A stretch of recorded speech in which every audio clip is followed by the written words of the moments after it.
Every firm says their people first, but we mean it. At West Monroe, you not only own your career, you become a company owner on day one. As a 100% employee-owned consulting firm, we all have a stake in our company's performance, and we all share in the success. We're looking for people who bring diverse opinions to the table and who set aside ego to champion great ideas, no matter who comes up with them. Start owning your career today at westmonroe.com/careers. Spring is calling, and Target's ready with deals for your outdoor space. Grab Miracle Grow Potting Mix, on sale at 2 for $8. Plus, get 20% off planters and more. Find spring's best outdoor buys at Target, where low prices and great deals make it easy to save. Restrictions apply. Hello, everyone, and welcome to the Jeffrey Epstein Show. I'm your host, Bobbycapucci, and this is Daily Drop number 420. What's up, everybody? So your favorite bearded big mouth is back from Joshua Tree, and it was an absolute epic adventure. We had such a good time. I was able to get so many good shots of places that I've wanted to shoot for so long, but they're always so busy. So one of those places is Arch Rock, and it's always teeming with people. You can never get the kind of shots that you want to get. So we braved the elements last night, and we cruised out from our campsite, which was over at Jumbo Rocks, and we cruised over to Arch Rock at night, well, at about 4 p.m. before it got dark. And we, explored a little bit over there. And then as night started to creep down on us, we set up and got our spots to get some shots. And I am beyond pleased with the pictures I was able to get last night at Arch Rock. So I'll definitely be posting a bunch of those pictures as well for you folks to check out. I'll post them to Twitter like usual. And for those of you who are on the Facebook page, I'll post them there as well. Now, that wasn't the only thing that happened either. We were at our campsite, and a lot of these photo expeditions I go with my uncle. So we're hanging out at our campsite, and he finds this piece of paper, and it's obviously a song that somebody was working on or somebody finished. And he grabs it and he looks at it, and we take a look at the lyrics and whatnot. And he's like, you know what? Let's just hold on to this. Somebody might come looking for it. It was super windy out there. And a few campsites away, we had seen a tent set up, and outside of the tent, there was a couple of guitars and stuff like that. So we figured that it was probably somebody, from there, from that campsite, it was their work. So we weren't going to toss it or whatever. Well, lo and behold, this guy comes over the rock formation that separates the campsites, and my boy is decked out like he just got off of the country music train bus, right? My guy is wearing the full hat. He got the country cowboy shirt on, the jeans, the boots, the whole flip. So he's walking around and he's looking for whatever, I don't know, checking out the scenery maybe. And my uncle says to him, "Hey, pal, you a musician by some chance?" And this guy kind of looks at us funky, like, "What the hell is it your business what I am?" And he's like, "Yeah." And then my uncle says to him, "Did you happen to lose some music?" And the dude's like, "Yeah, I did." So long story short, he comes over, we give him the song. He bounces back to his campsite, but not before being very, very, very thankful that we found the song. So about an hour later, he comes walking back over to our campsite, and this time he's with his girlfriend, and he has his guitar. And he asks us if we like Hank Williams Jr., and I'm not the hugest country fan by any means, but hell, who doesn't know Hank Williams Jr., right? So we're like, yeah, hell yeah. So my guy breaks out into a song, rocks out for us, and puts on quite the performance right there at campsite. So we get to talking with him, and his name was Colt McKinnon, something like that. I believe Colt McKenna. And he is a signed country music act, in fact. So this trip was filled with all kinds of fun, all kinds of unexpected surprises. And it was topped off by this dude being so gracious that he comes over to the campsite and belts out a tune for us. So that was a bit unexpected. not too often you get somebody signed to a record label popping by your campsite in the middle of the damn Mojave Desert to serenade you with a jam. So all in all, it was a fantastic trip, and there needs to be a bazillion more of those in my future, because it is really, really nice to be able to get out of Vegas again and hit places in California that were closed for so long. So anyway, that's a bit of a recap of my trip, and there's some other stuff too we'll get to, but those were the two things that I wanted to talk about before we hop into our article today, because I thought it was pretty cool to be able to get that arch rock and get the shots that we wanted, and then B, for that scenario to play out where dude comes over and serenades us. Pretty damn cool. All right, folks. So, while I was gone, there has been a bit of a development about tapes that Epstein might have had, or did have, according to Ghislaine Maxwell, of not only Donald Trump, but Bill Clinton. Now, again, this is that kind of explosive stuff that we don't know for sure if there's these tapes or not. Could there be tapes in existence of these guys? 100% possibility. They spent enough time with Jeffrey Epstein, didn't they? They spent enough time on his plane. They spent enough time palling around with him. And Trump can try and distance himself all he wants, but the fact remains that Trump was palling around with Jeffrey Epstein for quite some time. They had a lot of the same interests, from real estate to the modeling industry to young women. Those are just facts. I mean, a lot of people don't like to hear it when their guy is called out, right? The guy on their team is called out. That's not possible. That can't be true. What about the other guy? And then it becomes a whole bunch of whataboutisms.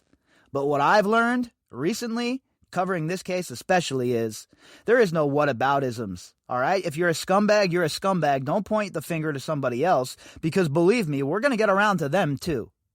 So every single person involved in this Jeffrey Epstein case, from Donald Trump to Bill Clinton to Leon Black, it does not matter who you are.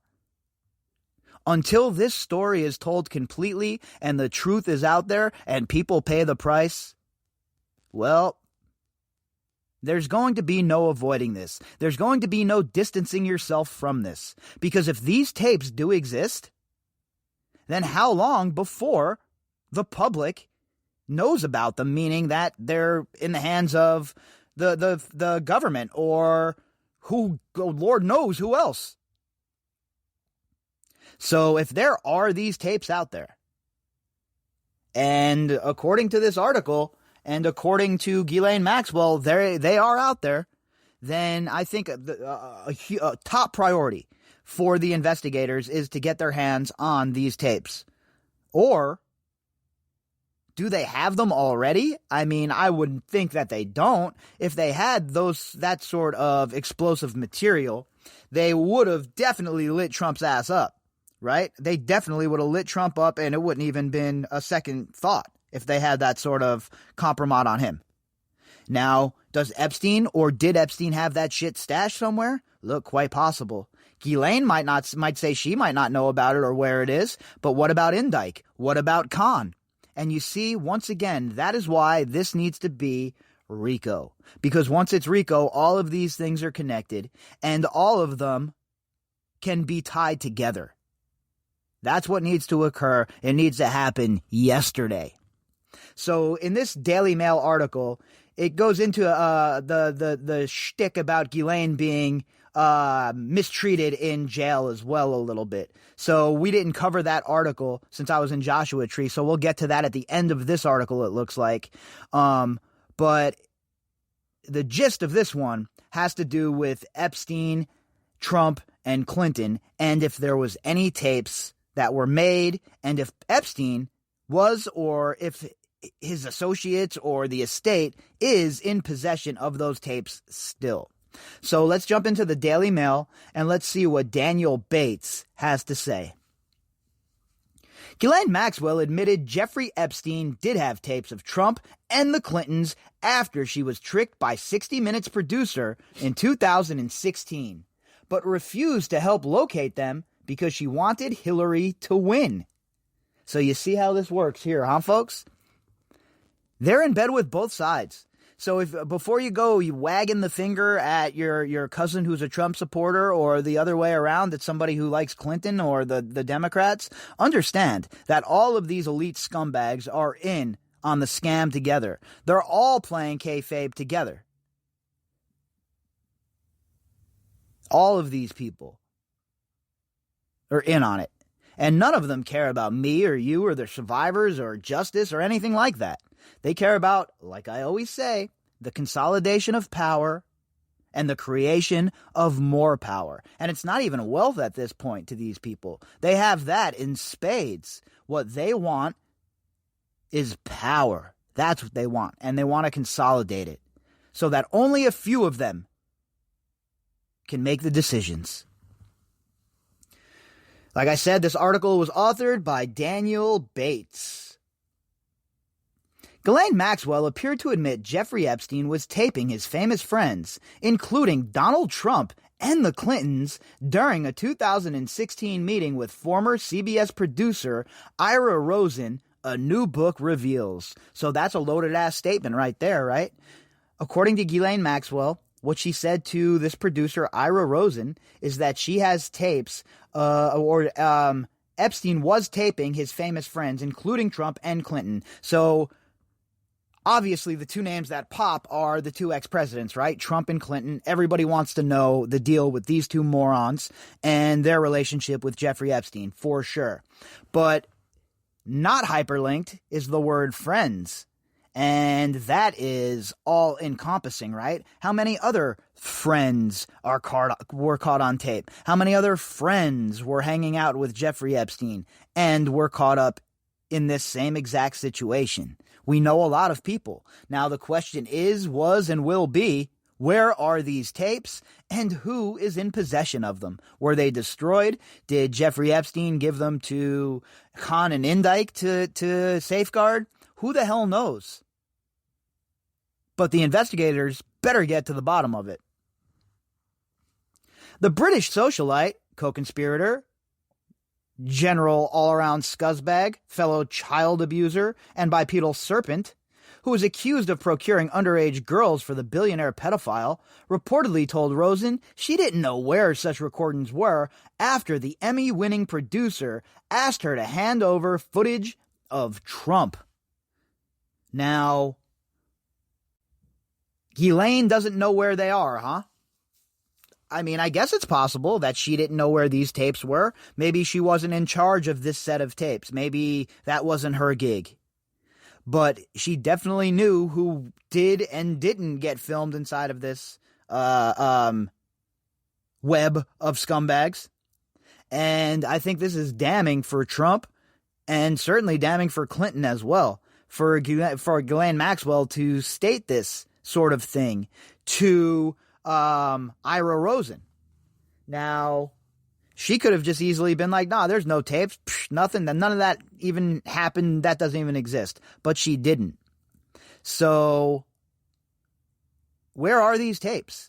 And I know Ghislaine Maxwell is an epic liar. There is no doubt about that. Zero doubt about that.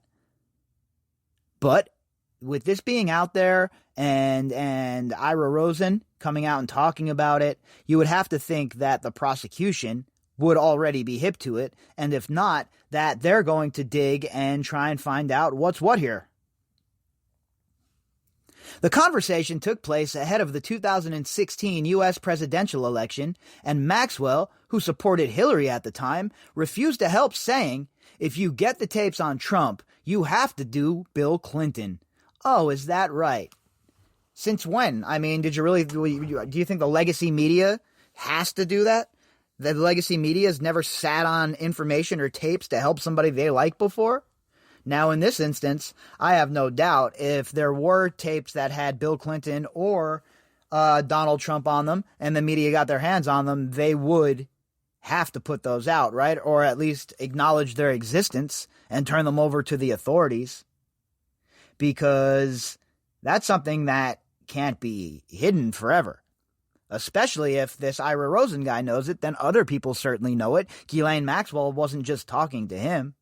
And I have a sneaking suspicion that if you want to get to the bottom of all of this, then the way to get there is Darren Indyke.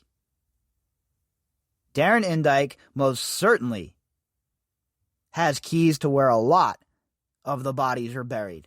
And if Ghislaine does have this information and she does know about these tapes or where they might be located, is she going to use that as a ace up her sleeve to try and minimize the sentence of her own part in this? I don't know. It quite possibly, because the Justice Department, like I talked about, if they're willing to get into bed with somebody like Sammy the Bull Gravano, who's a serial killer, and basically give him no time served, then if Ghislaine Maxwell can serve them up Trump and Clinton, then you would have to think they'd be all over it. The anecdote is included in Rosen's new book, Ticking Clock, Behind the Scenes at 60 Minutes, released Tuesday, in which he dishes about his time working at the investigative show. The book sheds light on reported claims that Epstein had secretly recorded his celebrity friends having sex with women and underage girls at his home, and then used the footage to blackmail them. So, how much more evidence do we need that has to come out, right, before people understand the scope of what was going on here? That Jeffrey Epstein was in fact filming everybody, like we know. I mean, come on. Maria already told us all of this. This has been told to us by a lot of the survivors and a lot of people who had just been going to Epstein's house and seen the AV room. So we know that everything was lit up and being recorded. I think the question is, and the question on everybody's mind, is where is this information? Where are these tapes? Where are these recordings? Two of Epstein's survivors, Maria Farmer and Virginia Roberts, have previously claimed that they saw a room full of CCTV monitors in a room at his $65 million mansion in New York, and some cameras installed in the bathrooms. And if that's the case, and it definitely is, where else did he have cameras throughout that house that people didn't even know about? You know, this guy had some sick proclivities. You know that he had cameras stashed everywhere. In his memoir, Rosen reveals he arranged a meeting with Maxwell in early 2016 and, acting on a hunch that the tapes existed, tricked her into confirming they did. I want the tapes. I know he, Epstein, was videotaping everyone, and I want the tapes of Trump with the girls, Rosen told her. Well, it just goes to show you what Rosen was about anyway, right? So I get it, and I want to see the tapes too. But it's always Trump with these people, and not just Bill Clinton either, right? I mean, it's crazy. How about everybody who was involved? If I was this Ira Rosen guy, I would say I want the tapes. I know he was videotaping everyone, and I want the tapes of Trump, Clinton, and everyone else with the girls, is what I would say, because guess what? I don't care who gets brought down by this. If you were hanging out with Jeffrey Epstein, if you were enabling Jeffrey Epstein, if you were participating with him in these crimes, then it doesn't matter to me who you are or what stupid-ass political party you might represent. I hope you get the maximum sentence.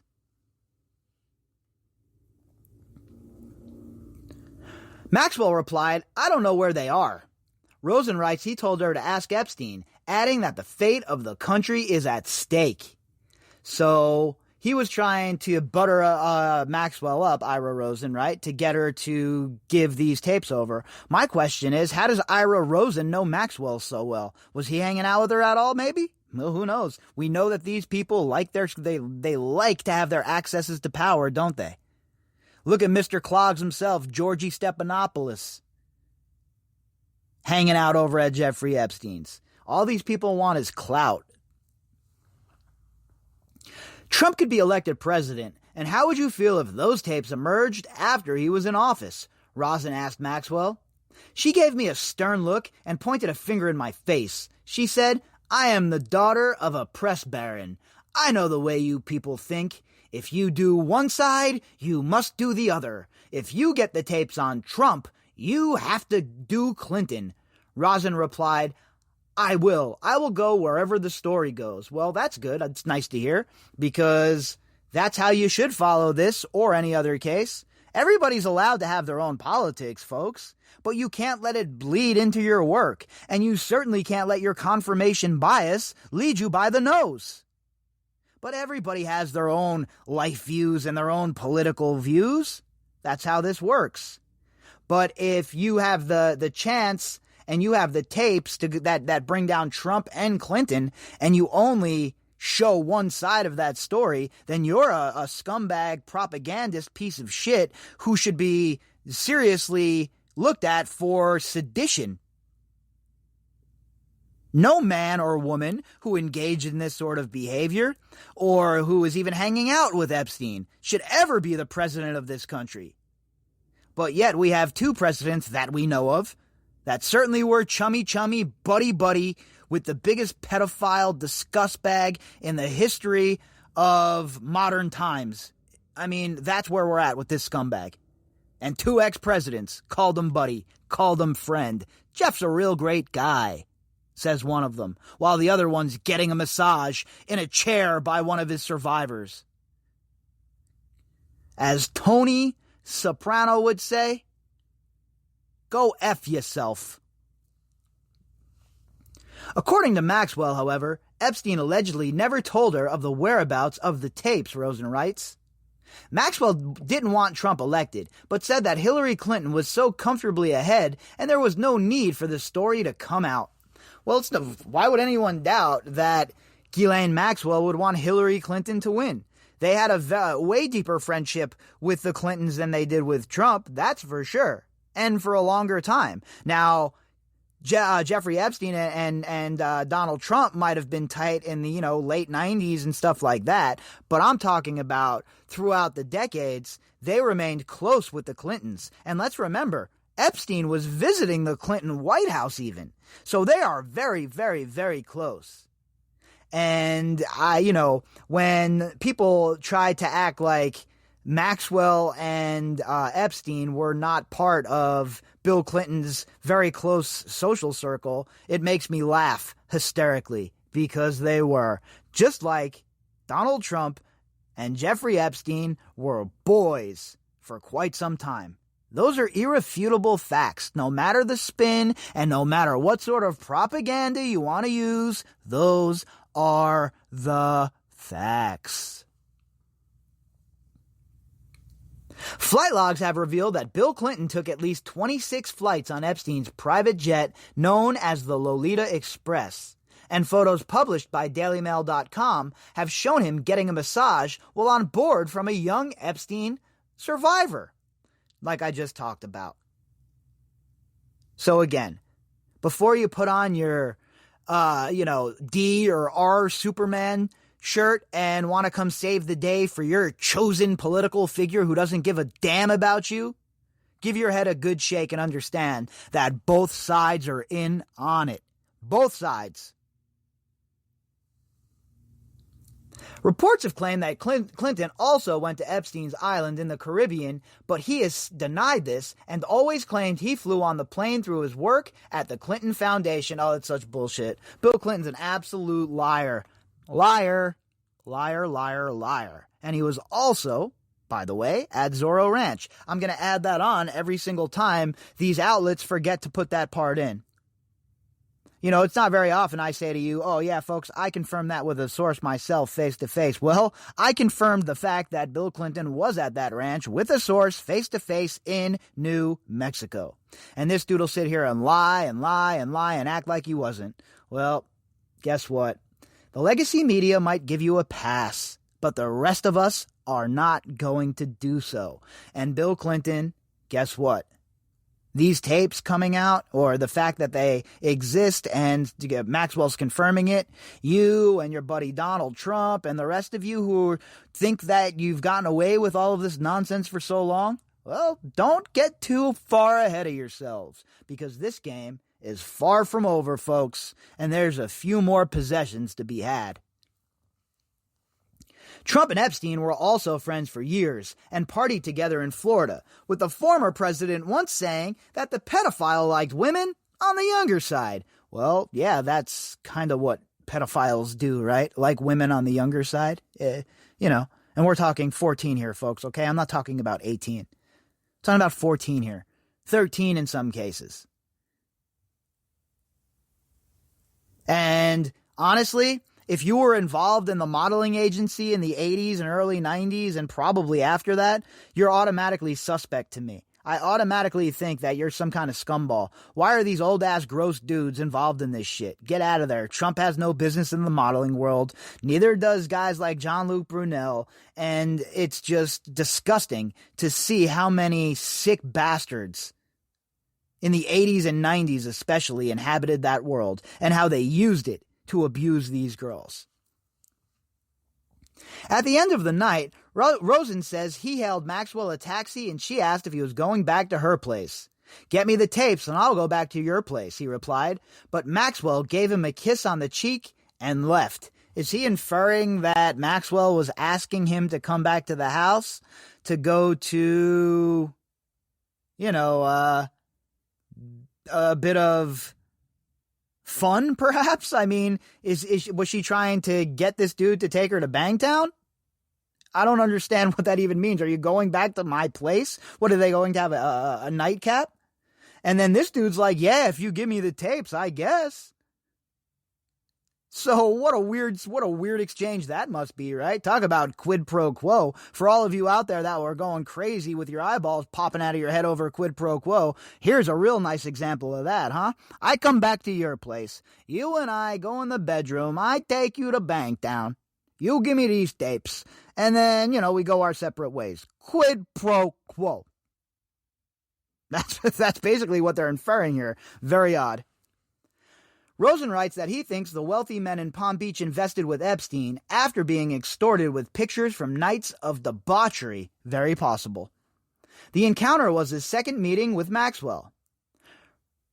Rosen writes that he also saw Maxwell at a book party at the Four Seasons Hotel in New York in 2014 after she met her future husband, your cousin from Boston, Scott Borgerson, and that she had approached him wearing a sexy red dress and asked for a ride home. A sexy red dress? Ghislaine Maxwell. Sexy. Those are words that should never be connected to each other.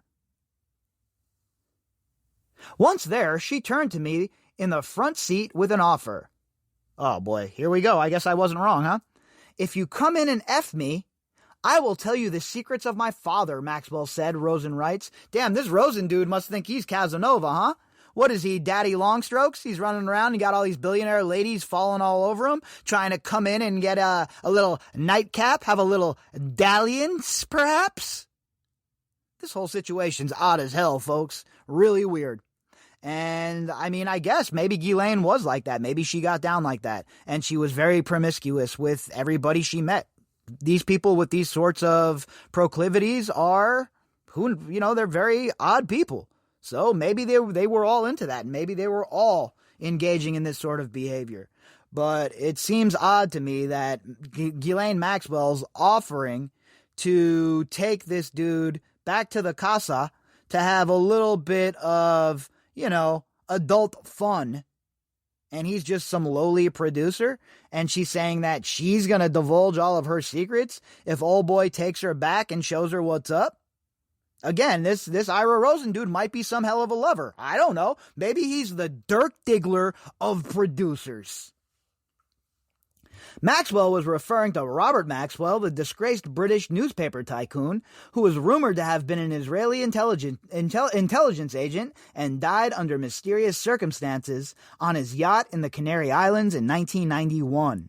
So we've talked about that quite a bit recently, especially with our Maxwell series on Saturdays. If you've missed those episodes, go back and check them out. They provide a lot of context for who Maxwell was and how Ghislaine Maxwell became the sort of person she is. I was stunned and speechless, my mind racing. I was not about to sleep with her, but the reporter in me still wondered if her information would make a good 60 Minutes piece, he added. Oh, no, it wouldn't make a good 60 Minutes piece. And Rosen, he's just such a great guy above the fray. He was like, I'm not going to sleep with her. But before, you would? You were going to go, you would trade it then, but not now. guy. This story is definitely odd with this Rosen character, and him saying that Maxwell was looking for him to take her home for a little action. Rosen said he told Maxwell, "What a great offer, but I left my dog home alone, and I really need to get back to her." All right, well, that's a proper excuse, and, I don't blame him for making one up. But I have to wonder if this whole entire exchange ever really happened, honestly. It seems bizarre.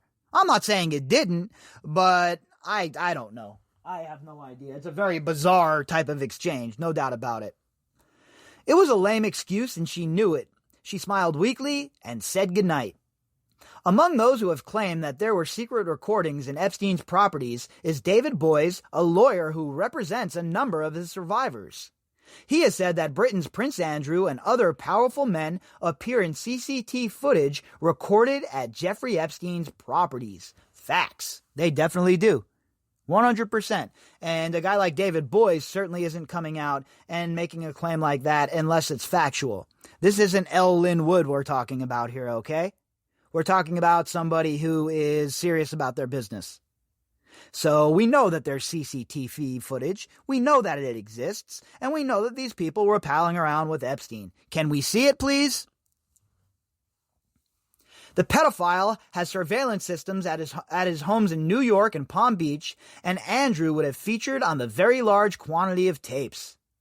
Other famous men who associated with Epstein include former Israeli Prime Minister Ehud Barak, Harvard professor Alan Dershowitz, and former Senator George Mitchell. Maxwell is currently being held at the Metropolitan Detention Center in Brooklyn as she awaits a trial on child sex trafficking charges. Now, here is the second part of this. Here is the second part of what I was talking about a few minutes ago, and that is the letter that Ghislaine Maxwell has sent now to the lawyers, the judge and the Justice Department about how the onerous conditions is making her waste away and blah, blah, blah, blah, blah, blah, blah. So, not only is this information about these tapes that are coming out now, supposedly according to Ira Rosen, but Maxwell, once again, is throwing everything she has at the wall, trying to get out of this situation that she finds herself in.